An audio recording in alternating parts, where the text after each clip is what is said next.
Welcome back to Your Hour. Joining me now is Griffin Cherico. She's from MHA, Mental Health America, South Central Kansas. And you are the children's team lead. Yep. What does that mean? So being the team lead, I kind of help oversee all of the programs. So we offer a wide variety of programs, whether that be therapy services, medication management services. Ones that I oversee is children's case management. In the back, we also have our Ember Hope Connections group, working with kiddos in foster care, trying to get them through their schooling.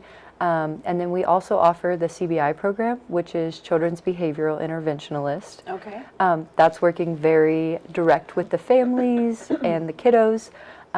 That's the 15 hours a week that we do.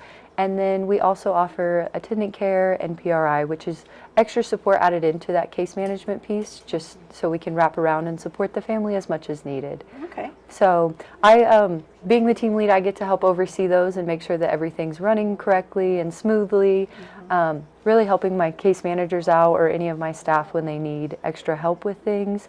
And the great part about it is, with me being over the Ember Hope group, I'm still very hands-on with the kiddos. So I get to go out and do like field supervisions or sit in with the kiddos when a staff has to be out, different things like that. Okay. So. Needing extra help. Yes. Yes. We are currently looking for all positions right now. We need help with the foster care program in the back.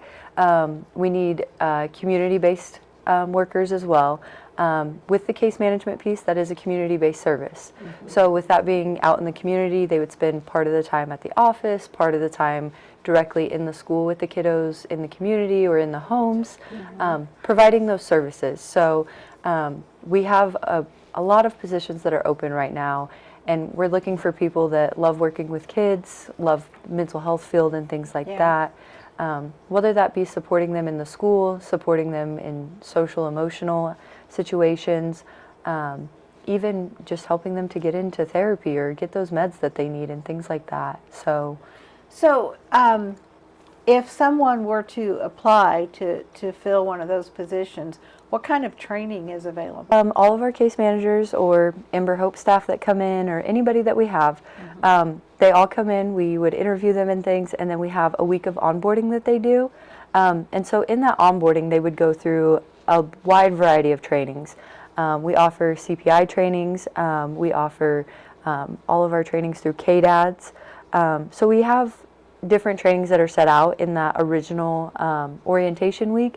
And then once they come to us, we do field training with them. So we take them out and have them shadow other workers that we have to see kind of what that looks like. And then each month we offer new trainings to keep them up to date. And sometimes they are refreshers, but it's always good to have that so that everybody's on the same page. And with a few of our programs, we have specialized trainings that we have them go through. So the Children's Behavioral Interventionalist, we have a 2-week class that they go through, because that's a different certification that you have to have. So we provide that. They don't have to go out and get it on their own.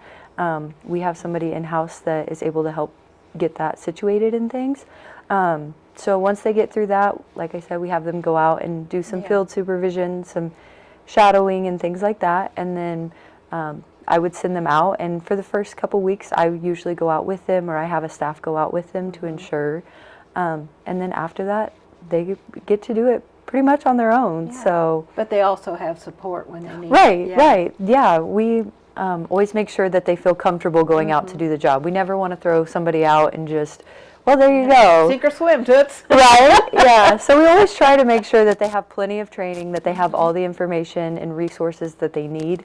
It's kind of funny because I always tell my staff, if something happens, please call me. Like, I will come meet you where you're at, or one of our other supervisors will come out and help.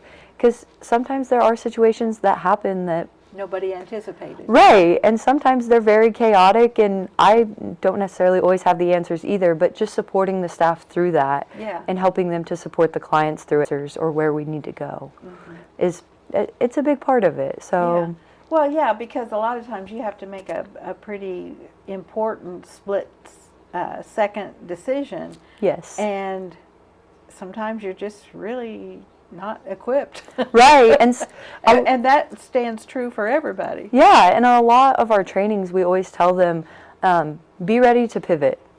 You can have a whole lesson plan and you can have everything set out, but if you meet with a kiddo and they're not feeling that, they might turn and go the opposite way, and you have to be able to change your direction of where you're going and say, okay, that didn't work, what are we going to do now instead?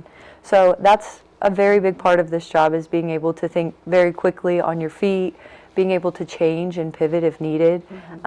Because some of these kiddos, we can have a whole plan, like I said, set out, but if they're not feeling it that day or they're dealing with something else, you have to be able to change and go their direction. Read the script. Right, right. So, well, that's just it, because, you know, when you're talking about behavioral issues with children, unexpected is the name of the game. You never know situations you're going to encounter. Yeah. And, you know, you can train for some of them because you can anticipate them.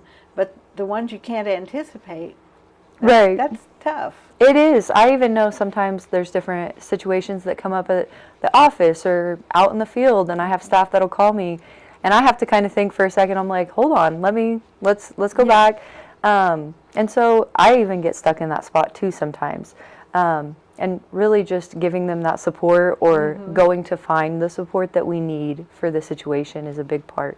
I will say too, in our company, our higher ups are very good about, if we have questions or if there's a situation happening, we can always call up and say, hey, we need somebody else to come out. And usually we have somebody that's higher in line that'll come out and say, okay, let me help you handle this. Okay. And we're able to go from there. So communication is a big thing at our company, and really just talking it through, being supportive of each other, and showing each other that, you know, we're here for the kids, we're here to support each other through this. Oh yeah, because I would imagine that there's as much learning going on with the people that are doing the helping as there is with the people that are being helped. Right, right. I even know, I've been at the company for a couple years and things, and still to this day I'm learning new things every day. And like you said, it's very unexpected sometimes with behaviors, and so learning to change and work with different kiddos and these different behaviors, it's a big part of it. So yeah, because you got to meet them somewhere and you have to gain their trust. Right. And that's the hard part. Yeah, building that rapport is a big part of our job. Being able to meet the kiddo where they're at, because just because all your other kiddos are, you know, doing great and having great weeks, doesn't mean that this kiddo over here is. So really focusing in on each individual kiddo and supporting them in the ways that they need it's a big part of it. Yeah. Well, and it's so important to reach them while they're young. Right. And hopefully they will be able to get older. Yep. And